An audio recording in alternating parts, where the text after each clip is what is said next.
My name is Raina Lazarova. I'm a co-founder at Ruepoint and the current global chair of AMEC, the International Association for Measurement and Evaluation of Communication. This webinar is part of AMEC Measurement Month, which provides a month-long focus of free events for all on best practices and new emerging trends in measurement and evaluation of communication. Don't forget, as you listen, to use the hashtag AMECMM for AMEC Measurement Month, so we can help amplify your message on social media during and after the event. I would also like to invite everyone to ask questions to the panelists in the question and answer section of this screen. And without further ado, I would like to introduce our great panel of speakers today. These two panelists represent, it's fair to say, two different perspectives when it comes to communications, although not necessarily two opposing views. We have Ivanka Djoleva-Minioti, Senior Director, Corporate and Government Affairs Europe at Mondelēz International, and Matthew Denby, Data Analytics Lead at CC Group UK. So to kick things off, could you each briefly introduce yourselves, the roles you have in your organizations and responsibilities, and tell us a bit more about why demonstrating return on investment in communications is important to you, your organization, and the roles you play? And we can probably start with Matt.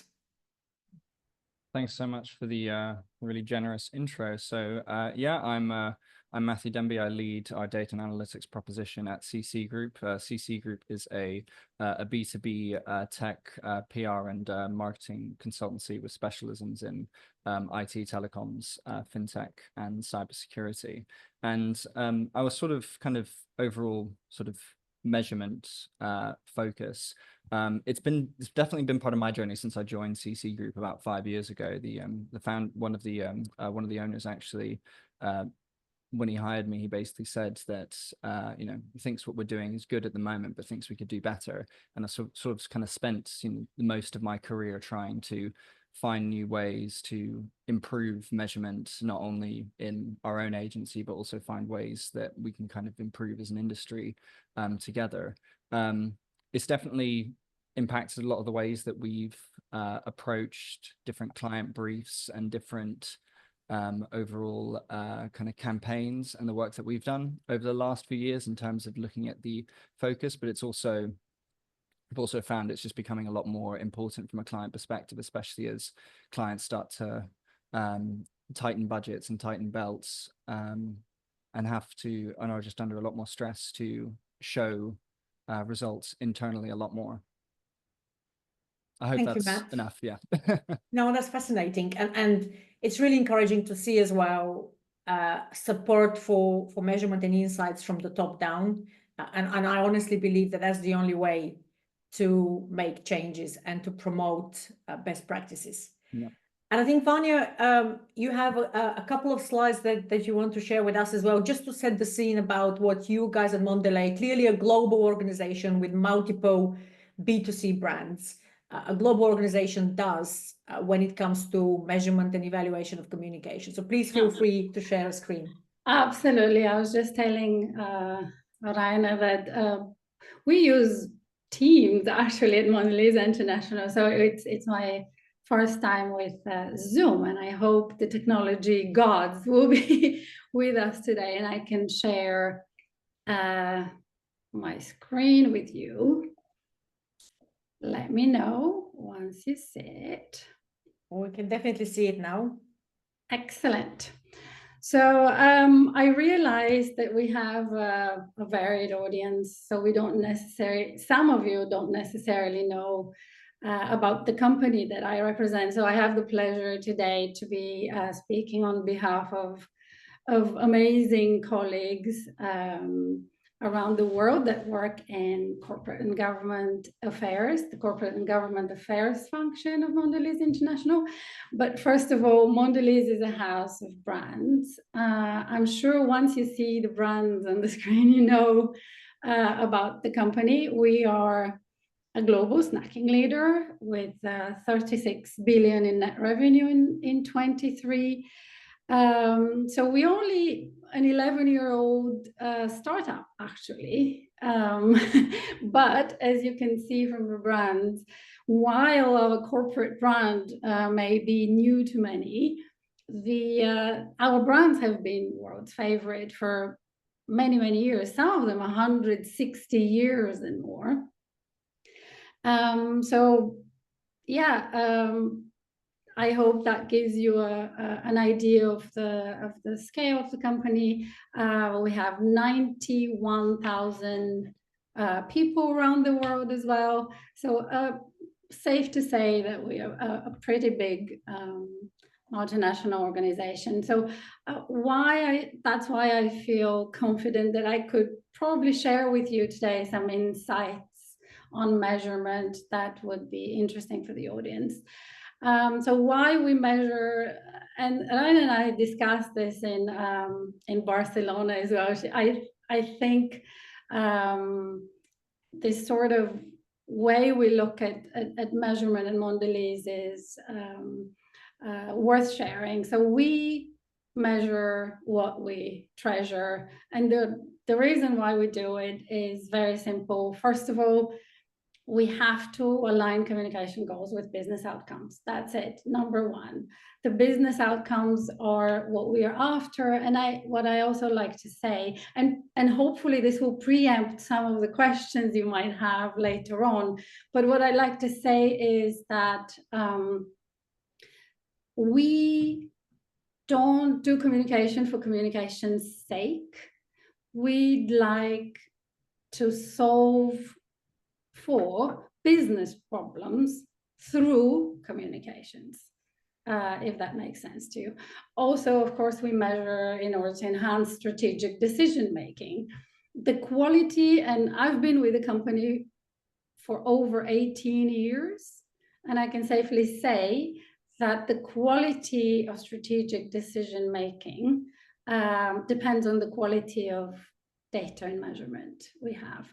And then, of course, we need to justify our communication investment. So we need to measure our success. Very quickly to set the stage on,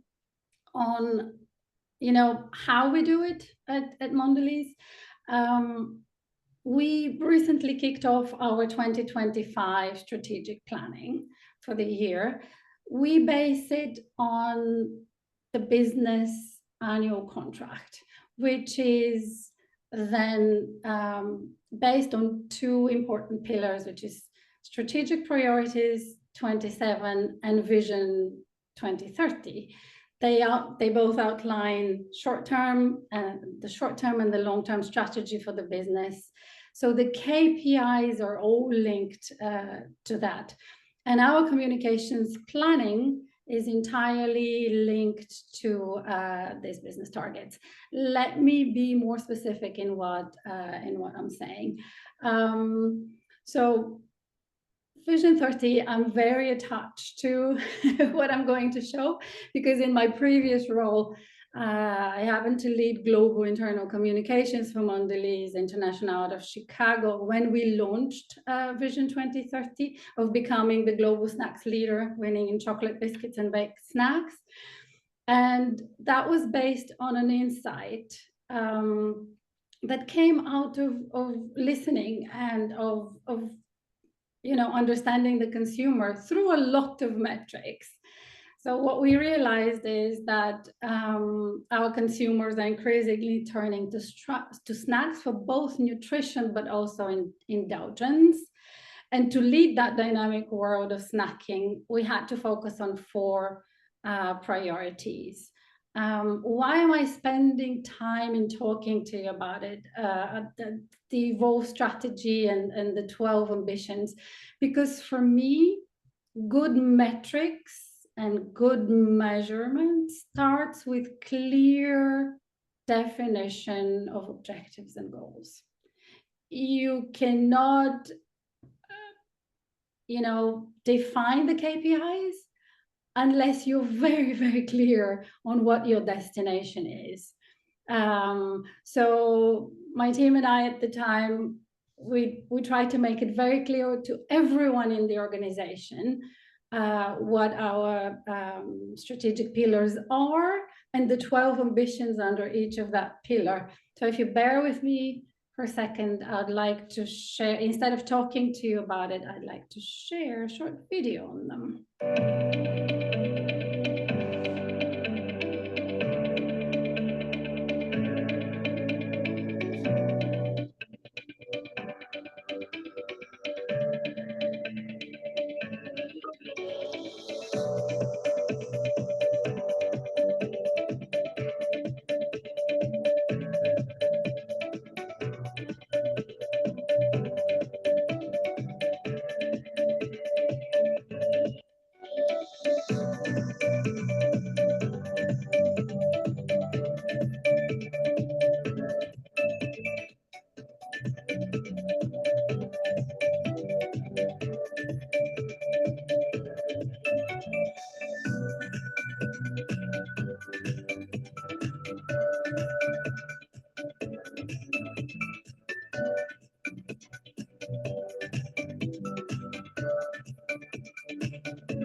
That was it.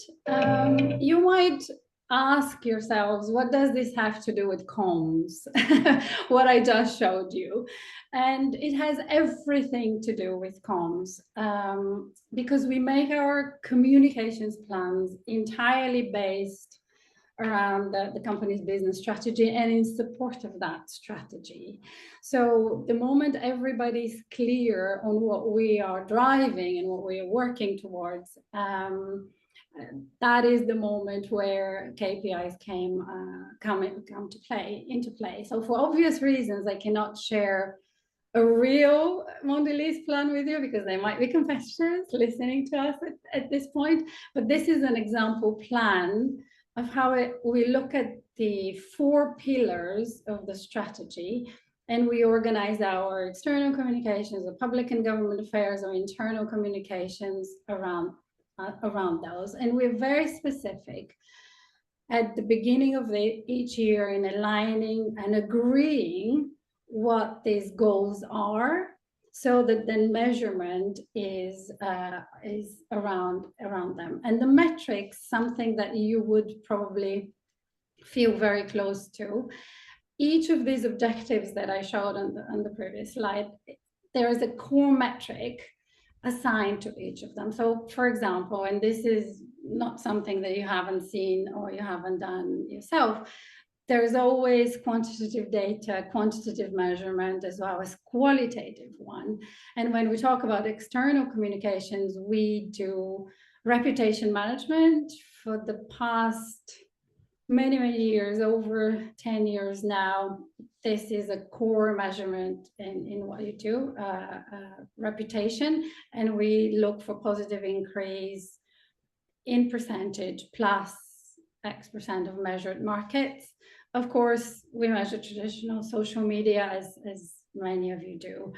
What we look for there is to increase our share of voice on specific topics that we care about that are linked to our strategy. For example, increasing share of voice on snacking, not generally our share of voice, but on snacking or on sustainability or things we care about. Of course, social media impressions, etc.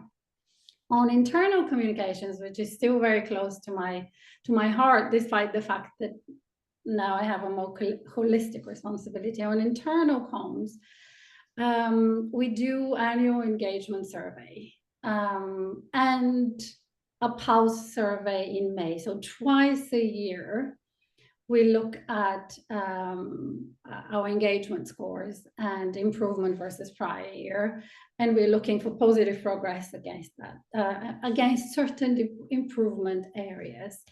And quantitatively, I can talk to you a lot about those, of how we measure our internal comms channels, not just the click-through rates, the internal social media interactions. We use Vivo Engage, email open rates, but not only that, we now are able with the new technology to actually understand not just the email open rates, but the read rates, how many people actually read the email they opened, and so on and so forth. So again, I'm sure all of this is familiar to you. And I'll finish up with just visualizing some of the metrics. And for example, in reputation management, what you see on screen is what we look at and why we look at reputation management and external comms as one of the important measurements for us, because it does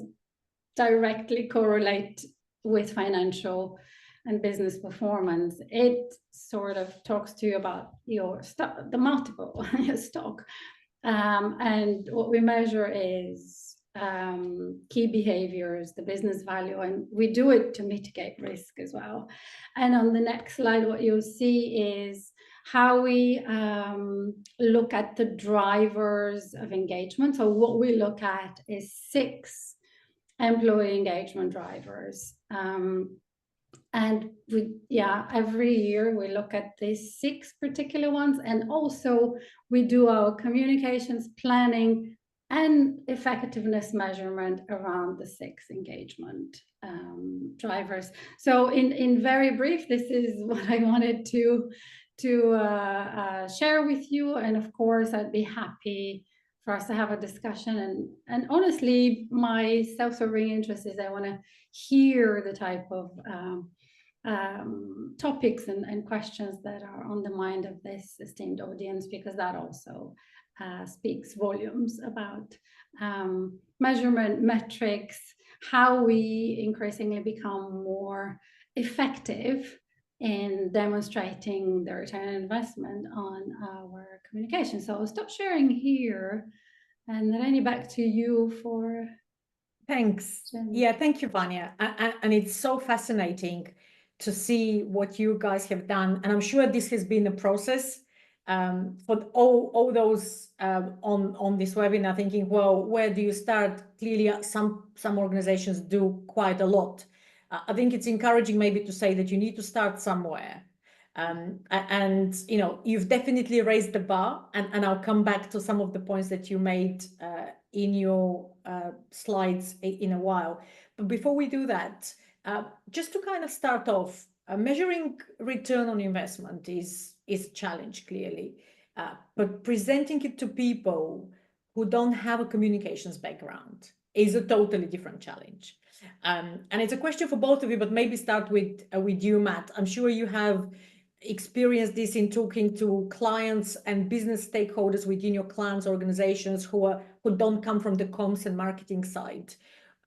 How do you explain and how do you build a compelling case to make this clear to your stakeholders that, you know, what you're suggesting or the approach you have in mind actually makes sense? How do you convince them by using data and analytics and insights? Yeah, so it's not there's a particularly difficult argument to make. I think, you know, this industry has kind of been going on long enough that anyone who's sort of working in it sort of has those sort of frustrations around kind of what KPIs and what metrics should I be showing. And I think one of the kind of big issues that came out of the internet and a lot of news going online is that suddenly we had access to loads and loads and loads of data that we could feed back to clients. And I think the rush, people kind of ran before they could walk, and ended up just throwing as many KPIs at people, and that sort of became a bit of a diluted market where we were looking at data rather than actual substance. And I think a lot of people on our client side are definitely kind of getting a bit more switched on to that, because we have conversations more often than not around, you know, how do we measure this? How can we feed back something powerful to the board to show our value? I know that's definitely a big frustration for a lot of clients that we engage around that. It becomes a bit of a tricky point from there, obviously, because we can dive into the data and pull together some really interesting insights and bits for them, but ultimately it comes down to a lot of cost, which ends up being the kind of big convincer. That said, the big thing that we try to do is, and Vanya, I think you approached this quite brilliantly in your presentation, is that key point at the beginning, which is actually aligning those KPIs with the business objectives and then producing what your comms objectives would be and making sure that aligns overall. I think we've gotten this horrible habit of presenting lots of numbers and charts and slides that look pretty but don't actually have a lot of substance behind it, when actually picking out a few KPIs that actually link to your core comms objectives that feed into those main business objectives is actually going to have a lot more value at the board level. I still think there's a bit of a gap in terms of trying to convince the board that AVEs are absolute nonsense, but I think we're still on a bit of a long road to Story of my solve life. that problem. Yeah, absolutely. Vanya, it looks like you wanted to chime in, or? Yeah, I mean, I can only echo what you're saying. Yeah. There was a moment in time where we were like kids in candy shop with all the data that we could actually get our hands on. So it was like huge dashboards, and yeah, the more the better. Now that's changed. At least that's what I'm seeing. Exactly as you said, Matt. Now it has to be focused. It has to be around specific and previously defined goals, and not just data out there. Yeah.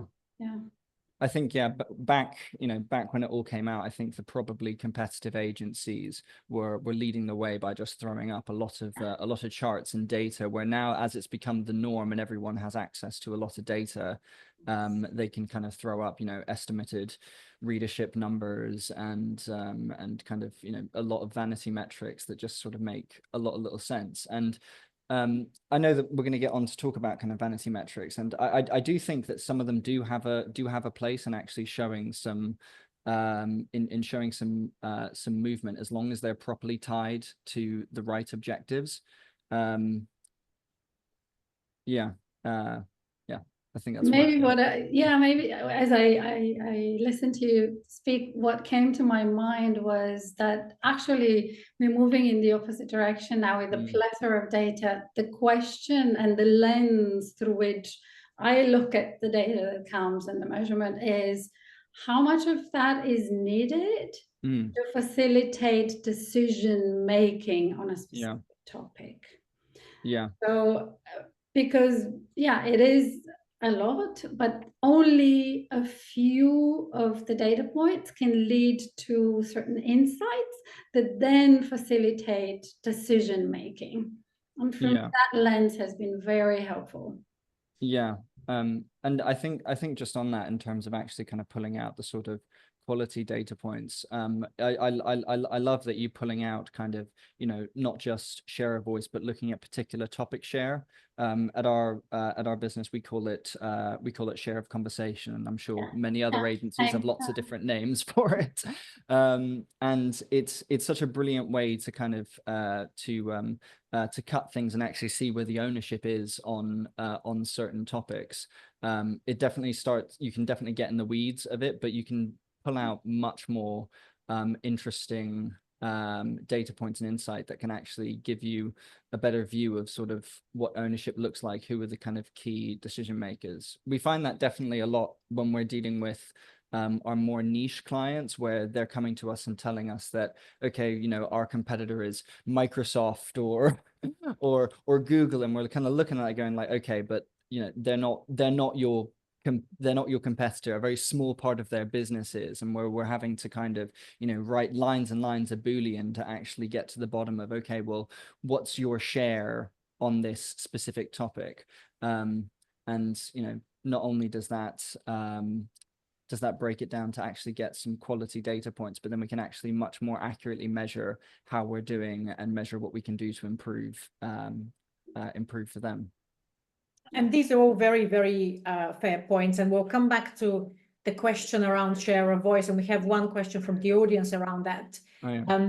But before we do that, let's talk a little bit about organizational silos and demonstrating the value of communication. In many organizations, marketing has clear metrics like share of voice and sales growth. I'm sure we have been at times jealous of our marketing colleagues. Communications often lacks such an equivalent or an easy to pinpoint one metric, one value. And there's a reason why that's the case. It's because what we do is much more multifaceted, but that clearly creates a challenge to how we communicate with various stakeholders in the organization. And sometimes we need their participation, and we need access to digital assets that are managed by the marketing team or the consumer PR brand team. How do you overcome this challenge, and how do you align metrics with broader organizational goals when you have those different silos? I kind of appreciate that this is a function of how communication and PR and the wider marketing structure is organized in the business, but you know, how do you overcome these in your experience? Yeah, I'm happy to answer this first. I think so. It's tricky, and I know that there's conversations sort of tricky trying to align them with marketing goals, but some of the metrics will be the same. So, I mean, you know, we use share of voice just as much for on the public relations side of the business to measure kind of, you know, what those mentions are in media versus competitors. We break that down as much as we can, because we try to show not just, you know, the overall share of voice, but actually look at, okay, well, how much coverage are we getting in those high quality media mentions, so that we can see, you know, how much we're reaching, you know, good a really good portion of the target audience. I think, you know, no two publications were made equal, and I think we're kind of aware that, you know, a piece in one publication is going to move the needle a lot more than another one. I think it's also making sure that when you're in that planning stage, understanding the role and the impact of what each part of that comms structure goes, and really looking at that sort of marketing funnel and knowing where things happen. And this is purely from a B2B perspective, but I imagine there's some crossovers for the B2C, Vanya. But when we kind of look at it, we're trying to look at, okay, you know, well, here's the PR activities that are going to happen at the top of funnel, and this is ultimately going to lead people to, you know, download this white paper or whatever. We need to make sure that we have access or are speaking to those relevant stakeholders so they can feedback that data, so that we can ultimately improve later on.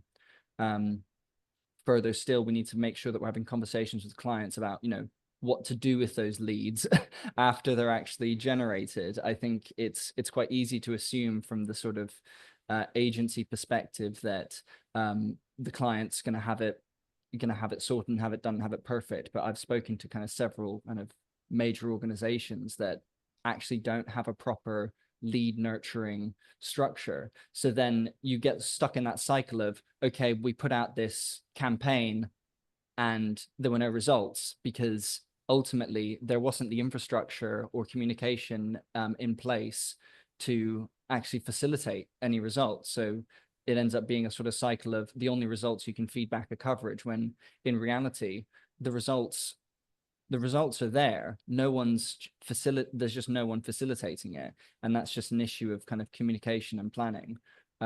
I think, you know, and I know we'll talk about kind of KPIs, but I think the reality of it is that we don't need to be so KPI obsessed. we need to be more sort of objectives and goals obsessed to make sure that we actually creating things that align, that there's no magic bullet KPI. I mean, I think we'll be able to talk about some today, which I think are definitely new and helpful, but there's not really a magic bullet KPI that's going to show how, you know, PR is working brilliantly. It's all about making sure it aligns well with your objectives and not just throwing up a bunch of useless stats about how much a Twitter post got a like. Sorry, an X post. Don't answer me, Elon Musk.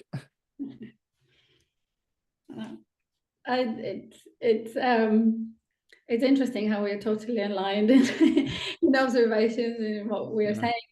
I also feel I've been fortunate, to answer your question, Raina. I've been fortunate in Mondelēz I don't think we've ever been compared to marketing.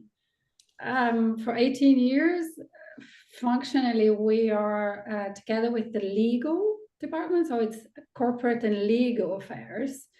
And I think the understanding and the expectation from us has been very different. We're in the relationship building business. We have to protect and promote the company.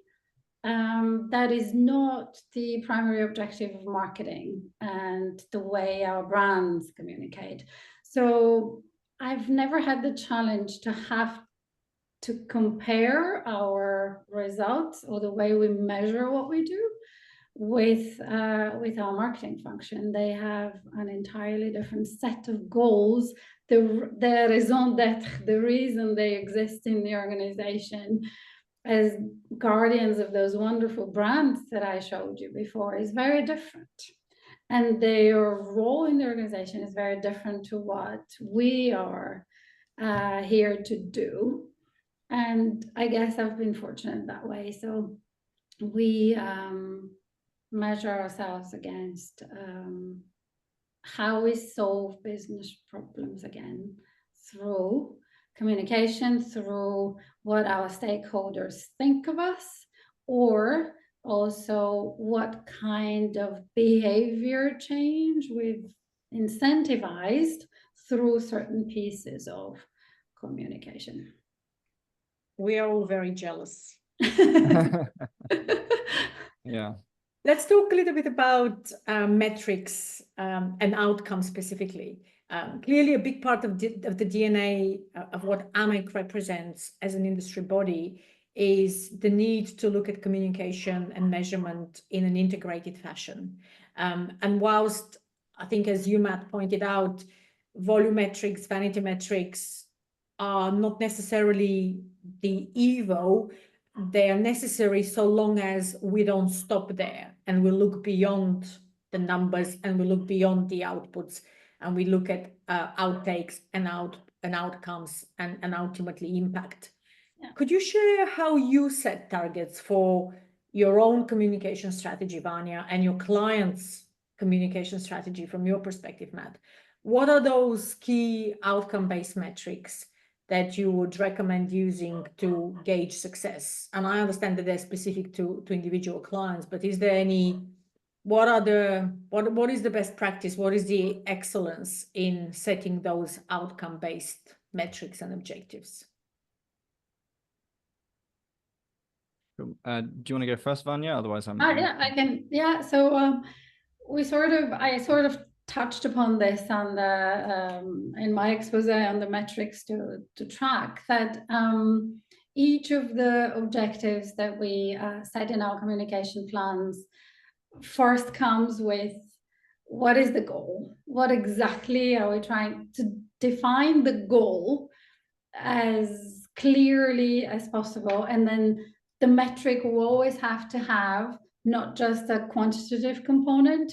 As you said, we are now used to those. I mean, the click-throughs, the conversion rates, the specific numeric data, there's a plethora of it. And we take that as the absolute minimum. So in each objective, then there has to be a qualitative data attached to it as well. For example, sentiment analysis.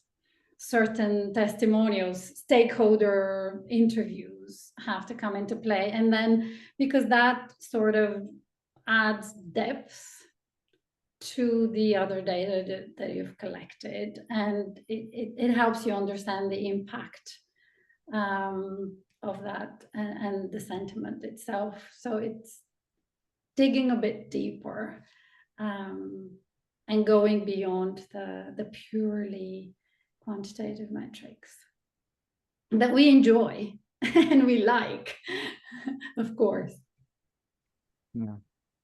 And I think some of those quantitative metrics do have a place, to be honest. I mean, if you're trying to measure, I don't know, awareness for a brand, I think those can be used, you know, when you're looking at those engagements, because ultimately, if you're putting out a lot of comms and you're seeing that engagement rate on average steadily increase, you can rest assured it become pretty obvious that, well, yes, people are becoming more aware of your brand. If you are getting more followers, you can say, well, yes, people are becoming more aware of your brand. So I think, you know, they have their place as long as they're kind of tied to, you know, actual objectives. Otherwise, it can just look like, you know, absolute nonsense if they're just being packaged together with other things.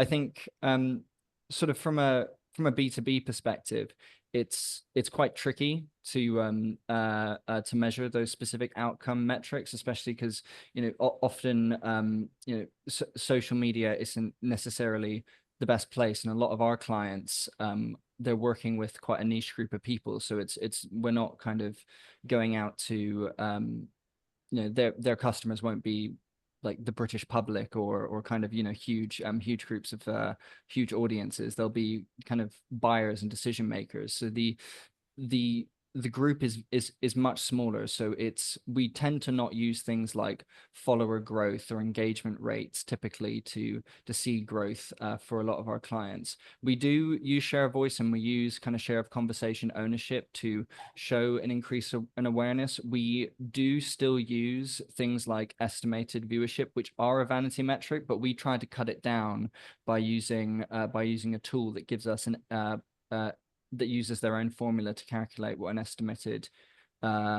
the estimated readership is, and it does that by taking apart a lot of different taking in a lot of different factors. Sorry. So that's if anyone wants to know which one that is, it's Coverage Book. They've got an excellent tool for that. It does mean you do have to upload all of your coverage into it and create a report, but the statistics that come out of it are very, very useful. We also try to help them by measuring their SEO improving. So this is something I think we're doing a bit different in terms of trying to actually measure what that sort of digital impact is. So we'll look at things like measuring their impact and actually trying to see how much their ranking is improving over time, and sort of feeding it back to them saying, you know, we understand and appreciate that your own marketing team will have their own agenda and efforts, but this is how PR is contributing to that overall marketing goal, if that is indeed the goal, to increase their SEO. In terms of the process, so sorry, I'm getting ahead of myself and talking about kind of KPIs. I think we've sort of spoken about it already in terms of its kind of having that briefing stage and talking about, okay, well, what are your business goals, finding out what the objectives are, and then trying to tie what the comms objectives would be to that, and then creating KPIs. I mean, it's very much in line with AMEC's interactive measurement framework that was made, I don't even know how many years ago, but probably before I started. But that's kind of what we see as, what we do view as best practice. Otherwise, other sort of KPIs that we try to look at, we are trying to see outcome metrics, so that if we are trying to measure awareness, if we're not using social media, we'll try and do things like measuring share of search. If anyone's kind of unaware of what that is, what we'll basically use is we'll use a piece of software to see kind of how much search terms for a specific, you know, brand or product or issue is happening over a certain amount of time, and we'll kind of basically overlay that with our PR efforts, and it becomes quite obvious when you see, okay, well, here's a spike when we had a big announcement and that did really, really well, and actually you'll find that the searches for that brand have increased. And I think on average we found, which is quite positive from our perspective, when we've looked at a lot of our clients and kind of plugged them all into this search. We've pinpointed when we've started working with them, and that time about after 6 months, and we see a really positive, steady increase in brand searches for them. So it was really nice day for us, because we could look at it and see, wow, this really is working. This is working really well. And of course, it's great to kind of feed that back to the client, so you can see that sort of increase in awareness from that perspective, which is really, really good. I'm trying to think you raised of a other very valid point there, Matt, about the fact that it is about incremental change, and it is about incremental improvement, and being able to look at effectiveness of communication over time is one of the important aspects of what we do, rather than looking at everything on an ad hoc basis, or on a kind of even if you want hiccup basis, campaign by campaign. There's definitely benefits to be had in having a consistent, holistic, as you said, approach, which can easily be measured through something like the integrated evaluation framework, the famous AMEC methodology that is freely available on the amecorg.com website for everyone. Yeah. And I think a simple exercise of just sitting down and mapping outcome versus output on each of the objectives is worth doing, because in some areas, at least in corporate and public affairs communications, it's easier to measure your activities and what you do in terms of output, a number of meetings with stakeholders or a number of this, but what is the actual outcome is the question here. No, totally. A simple table where you compare the two, or to each of the outcome metrics. You look at it from an outcome perspective, rather than just the output that you have or the activity that you have control over only. No, and that's fascinating and so good to hear. I will pick up some of the questions from the audience now before we continue. There are more general communication questions, and there are specific measurement questions. So given the topic of the webinar, I will start with the measurement questions. We're not shying away from the more uncomfortable questions or broader questions either. But just to kick off, I guess for you, Vanya, there's a specific question around measuring PR efforts with regards to sustainability. I know you had some examples on the slides, but can you just talk a little bit about how you approach this and what are some specific initiatives and tools perhaps that you use within Mondelēz? So I will not be that knowledgeable about that, because there's a whole team in Mondelēz the impact team that deals with that, with communication around our sustainability efforts, as well as, so I won't be able to be very detailed in how I present the work of these particular colleagues. But I know that one key metric for that is the Snacking Made Right report. So if anybody is interested, I can drop a link to the Snacking Made Right report that has a very, very detailed explanation of what exactly Mondelēz does, how we measure success, what are the areas, be it on packaging or emissions. So there, again, the principle is the same. Very, very specific goals where the company has impact, not in everything, of course.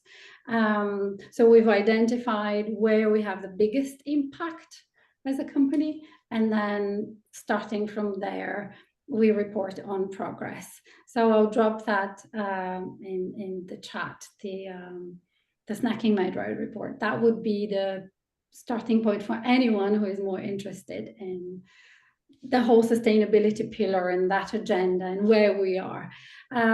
All I can say is that we're extremely transparent, and there is a number of partners that we work with, independent and NGOs, that sort of validate that data and validate that what we say is our progress is actually what is happening. So No, in one or two sentences, that's not we can spend the rest of the day. The whole work. We can spend the rest of the day talking just about that. No, that's absolutely fine. Just looking at some of the other questions, there's one around measuring share of voice and specifically around small brands.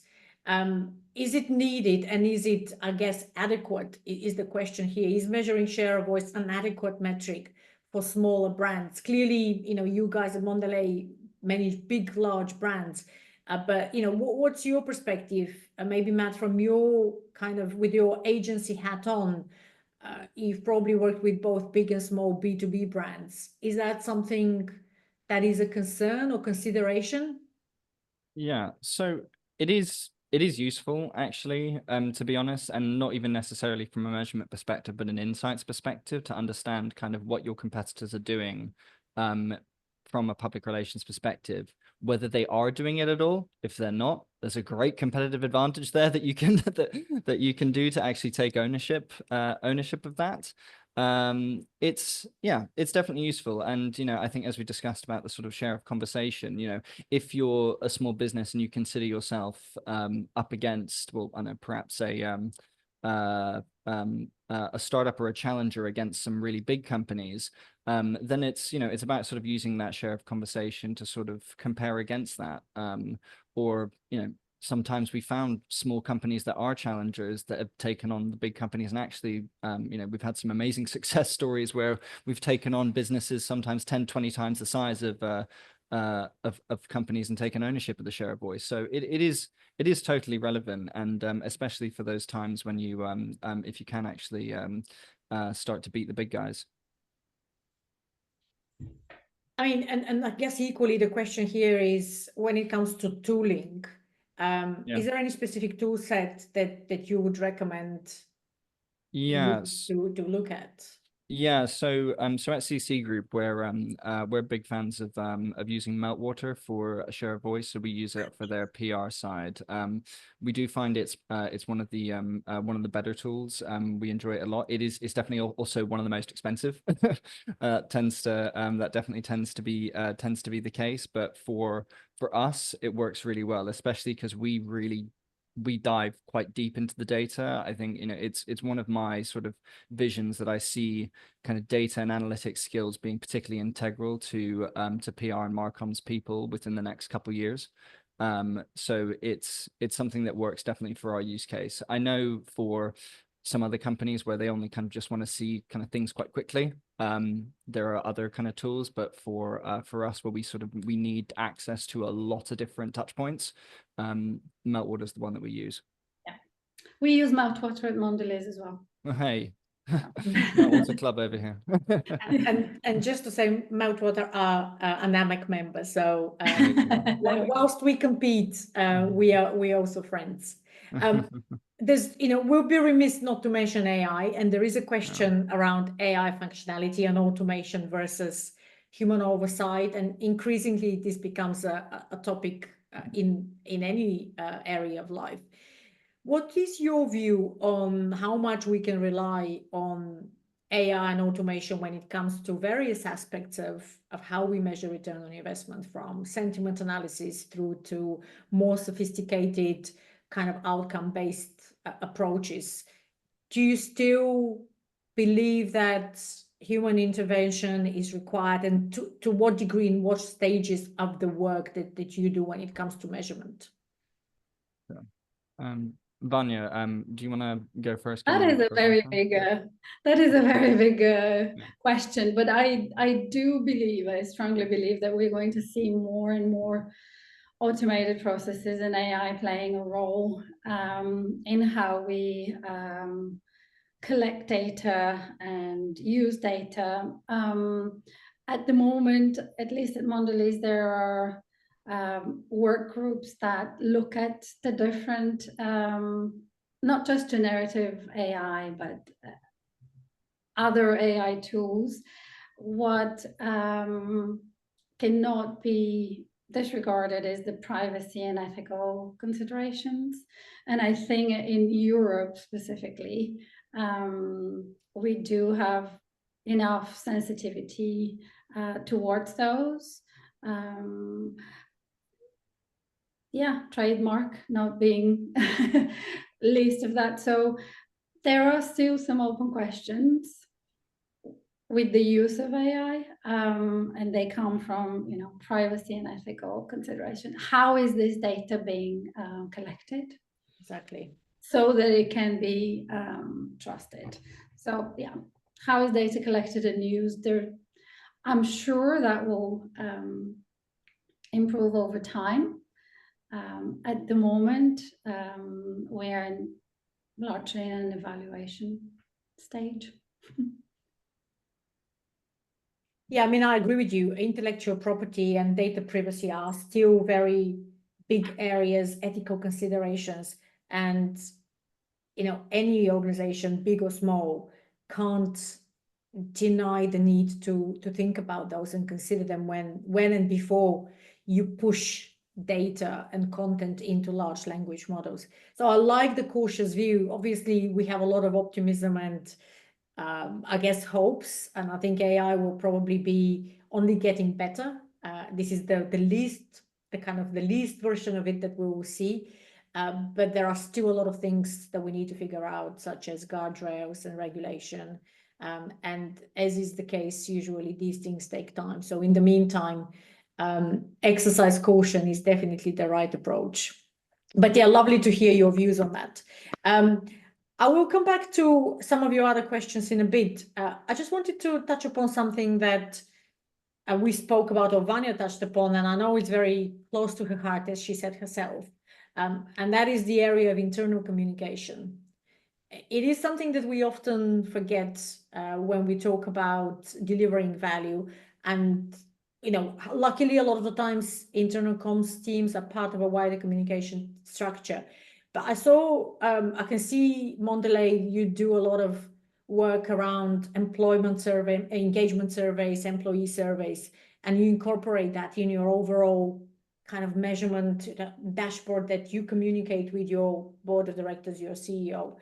How important a role does this play for you? And you know, in what ways do you work with internal stakeholders?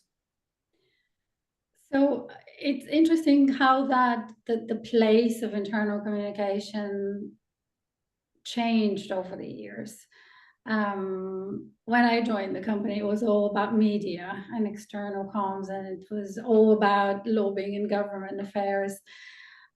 Something shifted in the past 6 or 7 years where we have stopped talking about external, internal comms anymore. We call it, I have a colleague who calls it mixternal, because the shifting landscape, external and internal landscape, means that your colleagues, any company's employees are your biggest ambassador. And with the access to platforms, it absolutely doesn't matter what an amazing external campaign you put up if your own employees as a company do not buy into what you're doing, if they're not engaged with the organization, if they're not ambassadors for the corporate brand or the brands in our case. So a lot of the work was shifted towards a lot of our communications work got shifted towards internal communication, making sure that colleagues are aligned to the business strategy, making sure they understand the company position on certain issues, because there are more and more divisive issues out there, and it's the only honest thing to do is be transparent and honest with your own colleagues first, with your own employees first, before you embark on doing stakeholder relations externally. So that's why we do this engagement surveys. Glint is our partner, and we try to measure in depth the sentiment. There's comments, there's in addition to the interview. So at any given moment, you know how people feel about the company. Do they have a sense of belonging? What are some of the areas of improvement where we should focus? Yeah, it's been a journey that I found fascinating as someone who had passion for external comms. Now I'm more and more on the mixternal boat, where you have to be absolutely consistent in how you communicate internally and externally. And there's also a question in the Q&A here around internal stakeholders. How important is it to make sure that they understand how important it is what comms colleagues do, and that they're well informed and it's all very well communicated internally, both in terms of objectives, but also the impact of what we as communicators do on the business, on the kind of end result. Yeah. Is that a lot? Do you do a lot of that, Matt, in terms of your role? Do you often advise on how internal stakeholders are involved? It's rare. I think it has happened sometimes when we're dealing with things from a kind of sort of like a crisis comms perspective, kind of dealing with sort of how internal messages are sent out. But it's not so often that we're particularly concerned. I mean, a lot of the messaging that we put out, you know, like talking kind of from a realistic perspective, from a sort of B2B tech angle, we don't put out things that are particularly, you know, offensive or worrisome, where internal stakeholders have to be particularly concerned. It will come up occasionally where there might be something that might be a bit too pointy, but it's quite rare, I'm afraid. I understand. Yeah. Now, and look, I guess lots of really good questions from the audience. I'm pleased we managed to answer the majority of those. What I was going to do is maybe to wrap up, if you could give one piece of advice to a communications professional and colleague who is struggling with demonstrating the effectiveness of their work or the value of their work, what would that advice be? And maybe in two scenarios where they have a budget and they don't have a budget. That is a tough one. With the budget and no budget. My single piece of advice would be to approach your communications activities with an increased focus on business outcomes.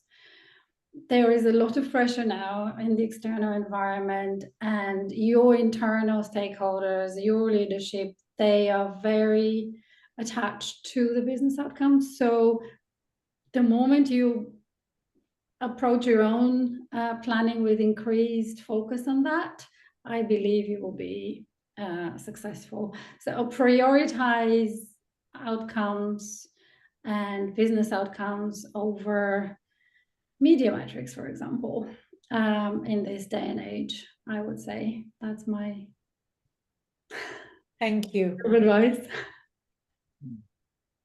I think, yeah, I think for the advice, I think, you know, I think it would actually be the same for whether you had a budget or didn't have a budget, and kind of similar to Vanya, sort of trying to pinpoint what those objectives are and trying to tie KPIs to them. I think the main bit is don't look at data as a silver bullet and throw it all up thinking that it's going to solve all your problems. It's not.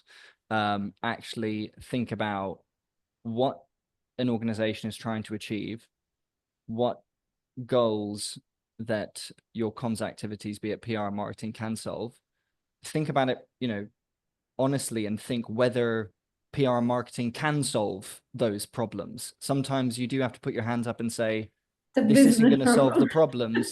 Yeah. So why are we trying to pretend like it will? It's, you know, I think there was someone who spoke and said, stop trying to fix everything with PR. It's PR isn't going to fix your problems. You need to put your hands up and actually say when it's not going to, and that's when you're going to be an actual consultant. And that was particularly provoking. That is a very, very good point. And a very fitting, and I think a very fitting end to our discussion. I'm sure we can spend the next few hours talking about all these topics. The only thing I will add at the end is to say, maybe quote you, Vanya, and say, measure what you treasure, and think about this in your everyday when you make decisions and have internal conversations and conversations with your agencies, strategic consultants, and, you know, give them the inputs that they need in order to help you and help yourself decide what the right approach is and how you are going to take this forward. And I think with that, I want to thank everyone for joining us. And I especially want to thank Vanya and Matt for taking the time to talk to us today. I'm sure everyone thought it was a fascinating discussion. I certainly have a long list of takeaways that I'm going to consider and think about and maybe write about. I encourage everyone to share what they've learned on LinkedIn and other social media channels. And please join us again with the next webinar. And join me in thanking Vanya and Matt for their time today. Thank you, everyone, and have a nice day. Thank you. Thank you very much. Thank you. Thanks.